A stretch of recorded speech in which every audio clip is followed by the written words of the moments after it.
Hello everyone, आज हम continue करेंगे क्लास 9 का चैप्टर साउंड। अभी तक हमने साउंड का इंट्रोडक्शन क्या होता है ये समझ लिया था, रिफ्लेक्शन फिनोमिना, उसके बाद अल्ट्रासाउंड के फंक्शंस, एप्लीकेशंस, ये सब हमने समझ लिए थे।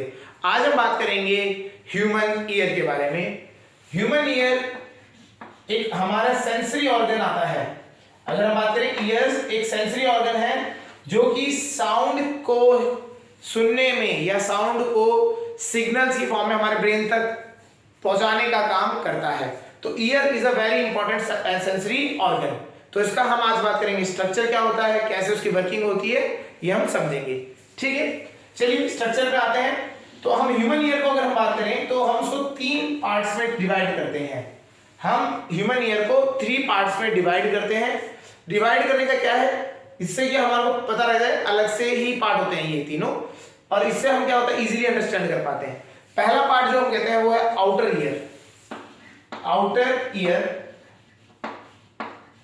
फिर आता है middle ear, and last is inner ear. तो आपके ये तीनों पार्ट है तो ईयर के ही, बट इजी अंडरस्टैंडिंग के लिए, स्ट्रक्चर को इजीली समझने के लिए हम ये 3 पार्ट डिवाइड करते हैं। तो आउटर ईयर में बात करते हैं क्या क्या आता है। आउटर ईयर में हमारे जो आउटसाइड दिखता है उससे कहते हैं पिन्ना, ये वाला पार्ट आएगा। लिस्ट डाउन कर लेते हैं पार्ट्स को, फिर हम बात करेंगे, जब हम स्ट्रक्चर बनाएंगे, डायग्राम बनाएंगे इसका, तो हम बात करेंगे कहां पे कौन कौन से हैं, उनको लेबल करेंगे। पिन्ना आता है, उसके बाद जो पिन्ना से एक डक्ट कैनाल होती है वो हमारी ईयर के अंदर जा रही है, उसे हम कहते हैं ऑडिटरी कैनाल। ऑडिटरी कैनाल, और ये लास्ट तक जाके ईयर ड्रम पे मिलती है, ईयर ड्रम। तो ये होता है हमारा आउटर ईयर का पार्ट। क्लियर। उसके बाद आता है हमारा मिडल ईयर। मिडल ईयर में हमारी 3 बोन्स होती हैं, 3 बोन्स होती हैं जो कि साउंड का प्रेशर बढ़ाती है। बेसिकली साउंड को क्या कह सकते हैं, जो वाइब्रेशन है उनको एम्पलीफाई करती है। ठीक है, और इन्हें कहते हैं ऑसिकल्स। ऑसिकल्स, ऑसिकल्स जो है वो 3 बोन से मिलकर बनती है, हैमर, एनविल एंड स्टिरअप। ये अभी हम पढ़ेंगे, जब डायग्राम बनाएंगे तभी आराम से उसको आइडेंटिफाई कर देंगे। फिर एक उसके जो एक फिर वहां पे मिडल में ही एक और एक कैनाल होती है, या फिर हम कह सकते हैं ट्यूब होती है, जो हमारे ईयर को हमारे थ्रोट से जोड़ता है। ठीक है, हमारे ईयर को हमारे ईयर से जोड़ने वाली एक कैनाल होती है, उसे हम कहते हैं Eustachian canal. EUSTACIA, Eustachian canal, या ट्यूब लिख लेते हैं, यूस्टेकियन ट्यूब कह लेते हैं। तो ये हमारी मिडल ईयर में पाई जाने वाली एक ट्यूब है, डक्ट है, जो हमारे क्या करती है, कान से हमारे थ्रोट तक इसे कनेक्ट करती है। ठीक है, यूस्टेकियन कैनाल, CHAIN, यूस्टेचिन हो जाएगा, यूस्टेकियन कैनाल। फिर उसके बाद आती है इनर ट्यूब। इनर कैनाल में आते हैं। इनर में हमारा एक स्नेल लाइक स्ट्रक्चर होता है, कोकिया। ये बेसिकली लिक्विड होता है जो कि हमारे कान में सिग्नल्स जो हमारे पास आ रहे हैं उनको एम्पलीफाई करके इलेक्ट्रिकल सिग्नल में कन्वर्ट करके आगे भेजता है through auditory nerves. Auditory nerves, ठीक है, ये सारे पार्ट्स आपके हमें समझने हैं। ठीक है, तो हम पहले बात करेंगे आउटर ईयर की। तो आउटर ईयर से स्टार्ट करते हैं डायग्राम बनाना। पहले पिन्ना की बात करेंगे, ऑडिटरी कैनाल क्या होता है, ईयर ड्रम क्या होता है, ये भी समझेंगे। फिर हम बात करेंगे, मिडल ईयर में आते ही ऑसिकल्स की बात करेंगे, और यूस्टेकियन कैनाल की बात करेंगे या ट्यूब की बात करेंगे। फिर आता है इनर पार्ट, हम पढ़ेंगे। इनर पार्ट में हम बात करेंगे ये कोकिया की क्या होता है, कोकिया फ्लूइड्स क्या होते हैं, उसके बाद ऑडिटरी नर्व्स क्या होती हैं। ठीक है, चलिए स्ट्रक्चर बनाना स्टार्ट करते हैं। प्रोनाउंसिएशन इनके थोड़े से डिफरेंट है, हो जाते हैं, ठीक है, ध्यान रखना। चलिए स्टार्ट करते हैं। हम पहले करते हैं आउटर ईयर से बात करते हैं। तो आउटर ईयर में हमारा होता है पिन्ना। ठीक है, तो ये आउटर ईयर हमारा होता है। फिर इस आउटर ईयर से एक डक्ट जाती है हमारे ईयर के अंदर। ये आउटर पार्ट हो गया, दैट इज पिन्ना। ये जो डक्ट जा रही है इसे कहते हैं ऑडिटरी डक्ट। ऑडिटरी डक्ट या कैनाल कह लेते हैं। इसके एंड पॉइंट पे हमारा प्रेजेंट होता है ईयर ड्रम। यहां पे होता है हमारा ईयर ड्रम। बेसिकली एक मेम्ब्रेन होती है, ठीक है। ईयर ड्रम एक मेम्ब्रेन है जो क्या करती है, जब साउंड आती है थ्रू द, क्या आपको भी पता है साउंड ट्रैवल कैसे करती है, in the form of longitudinal waves. Air के पार्टिकल कंप्रेशन एंड रेयरफेक्शन बनाते हैं, तो वो आगे जब इस ईयर ड्रम में आगे हिट करती है तो ये ईयर ड्रम वाइब्रेट करता है। तो बेसिकली ये एक मेम्ब्रेन होती है जो कि वाइब्रेट करती है। क्लियर हो गया, समझ आ गया होगा। तो इसका एक और नाम है दैट इज टिम्फिनम या टिम्फनिक मेम्ब्रेन कहते हैं। क्लियर हो गया, ये इसको एक और नाम से जाना जाता है। क्लियर हो गया। इसके बाद यहां तक तो होता है हमारा, ये वाले पार्ट तक होता है हमारा आउटर ईयर, ठीक है। फिर इसके बाद आता है हमारा इनर ईयर वाला पार्ट आता है। इनर ईयर में थोड़ा सा बड़ा बना रहा हूं जिससे कि आसानी से समझ आ जाए, ठीक है। इस यहां पे होती है हमारी 3 बोन्स का कलेक्शन, ऑसिकल्स कहते हैं हम, ऑसिकल्स कहा जाता है। तो ये 3 बोन होती हैं आपकी,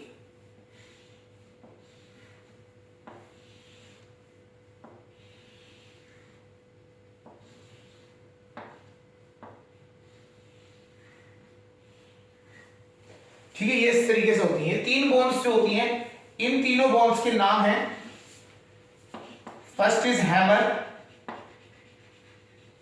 सेकंड एनविल और last one is stirrup.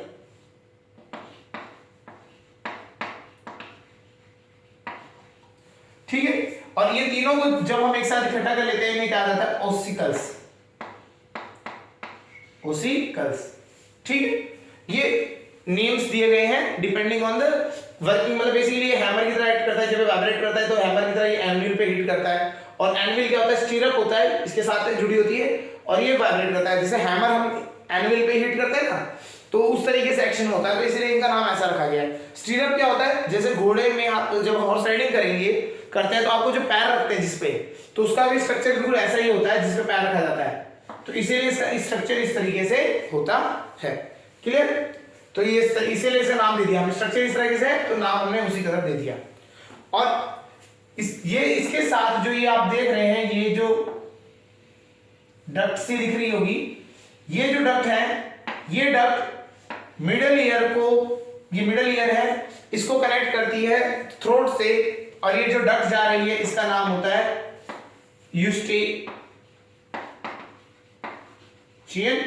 Tube. Eustachian tube, Eustachian tube जो होती है वो ये होती है, ये एक डक्ट होती है जो कि आपकी आगे ट्रैवल करती है। समझ आ रहा होगा, ठीक है। ये आपका ईयर तक आई साउंड, ईयर ड्रम तक आई, फिर हैमर, एनविल और स्टिरअप। इसके बाद इसके एंड पे होता है आपका एक स्नेल लाइक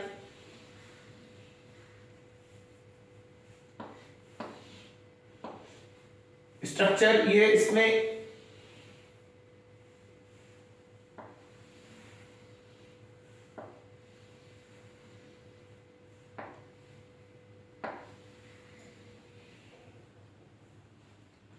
ये इस तरीके से,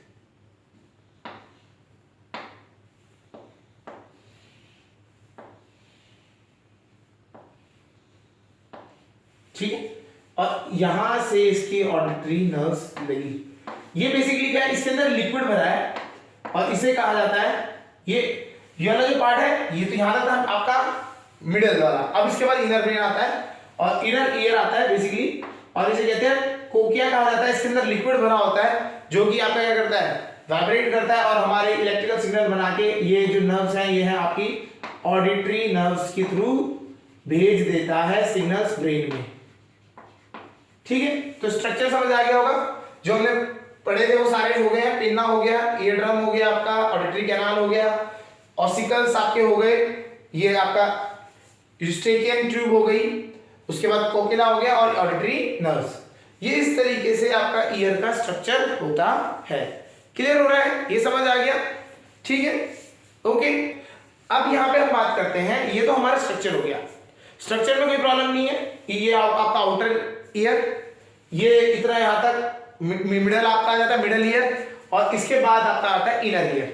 ठीक है, अब हम बात करते हैं कि किस तरीके से वर्किंग होती है। ये आपको समझ आ गए पार्ट्स, अब हम इसकी वर्किंग समझते हैं। क्लियर, इसी डायग्राम में समझते हैं। देखिए आपका साउंड जो है in the form of compression and rarefaction air के पार्टिकल्स के साथ आपको ट्रेवल कर रहा है। पिन्ना का काम बेसिकली यही है कि मैक्सिमम साउंड को आपका इनटेक कर सके। तो पिन्ना ज्यादा बड़ा होने का, पिन्ना साइज बड़ा होने का रीजन है जिससे कि आपके ज्यादा से ज्यादा साउंड को इनटेक कर पाए और अंदर जाएगी ऑडिटरी कैनाल से। आपने देखा भी होगा कि जब भी आपका कभी आपको जो सुनाई देता तो कान में आप ऐसे हैंड से एक्स्ट्रा पिन्ना बढ़ा देते हैं, आप पिन्ना का साइज आप क्या कर देते हैं, बढ़ा देते हैं, जिससे कि आपको और चीज सुनाई दे जाए। ठीक है, एयर जितनी ज्यादा आपके कान में जाएगी उतनी ज्यादा वाइब्रेशंस होंगी। तो बेसिकली साउंड आपको समझना है किस तरह से चल रहा है। साउंड जो है वो in the form of compression and rarefaction चल रहा है। अब यहाँ पे आके लास्ट में आके एक मेम्ब्रेन होती है, ईयर ड्रम जिसे कहते हैं, उसको ये क्या करता है, वाइब्रेट करता है। यहाँ पे आने के बाद इस ईयर ड्रम को ये क्या करने लग जाते हैं, वाइब्रेट करता है। तो ईयर ड्रम पे जब हिट करता है तो ईयर ड्रम क्या करता है, वाइब्रेट कर देता है। अब ये है एयर के पार्टिकल्स। एयर के पार्टिकल्स के पास प्रेशर कम होता है, प्रेशर कम होता है। एयर के पार्टिकल जो आ रहे हैं, जो प्रेशर डाल रहे हैं उतना ज्यादा नहीं होता है। तो एयर के पार्टिकल्स ईयर ड्रम को हिलाते हैं, मूव कराते हैं, प्रेशर कम होता है तो करते हैं चीज। फिर उसके बाद आगे आती है हमारी ये जो बोन्स का है ना कलेक्शन है, जिसे हम कहते हैं ओसिकल्स। ओसिकल्स में सबसे पहले आता है हैमर। हैमर क्या करता है, वाइब्रेट करता है, क्योंकि ये ड्रम से जुड़ा हुआ है, ये वाइब्रेट करता है, हिट करता है एनविल पे, और एनविल से ये स्टीरअप क्या होता है, ये मूव करने लग जाता है। ये जो आपका स्टीरअप है ये क्या करता है, वाइब्रेट करने लग जाता है। और ये वाइब्रेट क्या करता है, ये जैसे वाइब्रेट करता है तो ये आगे को ट्रांसफर कर देता है, अपनी जो वाइब्रेशन है वो आगे ट्रांसफर हो जाती है। किस में ट्रांसफर हो जाती है, लिक्विड में। यहां पे होता है लिक्विड भरा हुआ, इसमें भरा है लिक्विड। ठीक है, इसमें भरा हुआ है लिक्विड, तो लिक्विड वाइब्रेट करने लग जाता है। अब आपको चीज समझनी है, वहां से जो आ रहा था प्रेशर वो था एयर का, यहां पे आके अब लिक्विड को वाइब्रेट करना है। एयर का प्रेशर होता है कम, यहां इनका तीनों का काम बेसिकली जो है प्रेशर को इंक्रीज करने का है। इनका काम ही है मेजर प्रेशर को इंक्रीज करने का। अब प्रेशर को इंक्रीज कैसे करते हैं समझिए। ये जो वाइब्रेशन है ये वाइब्रेशन आगे ट्रांसफर भी कर रहे हैं, ये सारी की सारी वाइब्रेशन को बहुत छोटे एरिया में ट्रांसफर कर देते हैं। जितनी भी वाइब्रेशंस है उनको बहुत छोटे एरिया में ट्रांसफर कर देते हैं। और हमें पता है प्रेशर का फॉर्मूला क्या है, फोर्स अपॉन एरिया। एरिया कम प्रेशर ज्यादा हो जाता है, तो एरिया कम होने की वजह से प्रेशर क्या हो जाता है, बढ़ जाता है। और लिक्विड क्या करता है, ये आपका क्या करने लग जाता है, वाइब्रेट करने लग जाता है और मोशन करने लग जाता है। क्लियर हो गया। ये प्रेशर जो है ये बढ़ जाता है काफी, 20 to 30 टाइम्स, मतलब बहुत ज्यादा बढ़ जाता है, 10 to 20 टाइम्स बढ़ जाता है। ठीक है, 20 टाइम्स बढ़ गया। और बढ़ने के बाद ये जो वाइब्रेशंस है इसमें जो लिक्विड है ये क्या करने लग जाता है, वाइब्रेट करने लग जाता है। और ये जो वाइब्रेशंस है, इन वाइब्रेशंस को जो आपका है ना ये फ्लूइड है, इसको क्या करता है, इलेक्ट्रिकल सिग्नल्स में कन्वर्ट कराता है। और ये ऑडिटरी नर्व्स इन सिग्नल्स को कहां ले जाती है, ब्रेन में ले जाती है। ठीक है, तो ये कहां ले जाती है, टू ब्रेन, ब्रेन में लेके जाती है। और ब्रेन में जाके क्या हो जाता है आपका, ये आपको हियरिंग समझ आने लग जाती है। क्लियर हो गया कंसेप्ट, वापस समझाएं तो आपने आपका पिन्ना ने ज्यादा से ज्यादा एयर को इनटेक किया, एयर के जो पार्टिकल्स है वो वाइब्रेट कर रहे हैं, टू एंड फ्रो क्या कर रहे हैं, प्रेशर क्रिएट कर रहे हैं कंप्रेशन एंड रेयरफेक्शन की फॉर्म में। कंप्रेशन एंड रेयरफेक्शन जब आपका ईयर ड्रम पे आया तो ईयर ड्रम वाइब्रेट करने लग गया। ईयर ड्रम वाइब्रेट करा तो ईयर ड्रम में जितनी भी वाइब्रेशन थी वो सारी हैमर में ट्रांसफर हुई। हैमर पहली हड्डी, फिर उसके बाद आता है एनविल, फिर उसके बाद लास्ट में होता है स्टीरअप। इन तीन बोन्स में ट्रांसफर हो जाती है आपकी वाइब्रेशंस। इनका काम क्या होता है, बेसिकली जितना भी प्रेशर आ रहा है उसको डबल कर देना, 10-20 टाइम्स बढ़ा देना। और 20 टाइम्स बढ़ा के आप क्या करते हो, लिक्विड को वाइब्रेट करने ले जाते हो। और हमें पता है एयर के जो पार्टिकल्स हैं वो प्रेशर उतना नहीं देंगे जितना आपके लिक्विड के पार्टिकल्स देंगे। फ्लूइड है, फ्लूइड के जो पार्टिकल्स होते हैं उनमें वो क्या होते हैं, क्लोजली पैक होते हैं पहली बार, और वो प्रेशर ज्यादा देते हैं। तभी क्या होता है, आपने देखा होगा एयर में हाथ अपना आराम से मूव कर पाते हैं, ठीक है, लेकिन लिक्विड में नहीं कर पाते क्योंकि वो पार्टिकल्स क्या है, क्लोजली पैक्ड है और उनमें प्रेशर ज्यादा क्रिएट होता है। क्लियर हो गया। और इसको प्रेशर को बनाने के लिए हमारे स्टीरअप जो होता है वो बहुत काम करता है, इंपॉर्टेंट काम करता है कि एरिया कम कर लेता है। कम एरिया में वाइब्रेशन क्रिएट करने से क्या होता है, ये लिक्विड फ्लो करने लग जाता है। क्लियर हो गया।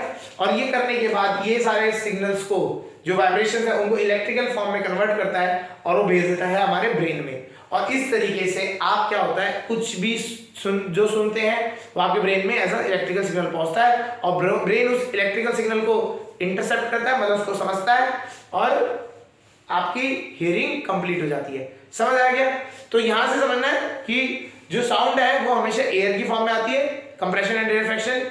वो एयर का जो प्रेशर है वो आपका ईयर ड्रम में आता है, प्रेशर को इंक्रीज करते हैं ऑसिकल्स, ऑसिकल्स जो आपका ये कोकिया है, कोकिया को क्या करते हैं वाइब्रेट करा देते हैं और इसमें जो लिक्विड है वो वाइब्रेट करने लग जाता है और वाइब्रेट करने से आपके सिग्नल्स क्रिएट होते हैं और जो ब्रेन में चले जाते हैं। तो इस तरीके से वर्किंग होती है आपके ह्यूमन ईयर की। समझ आ गया? क्लियर है? तो ये आपका टॉपिक था ह्यूमन ईयर पे।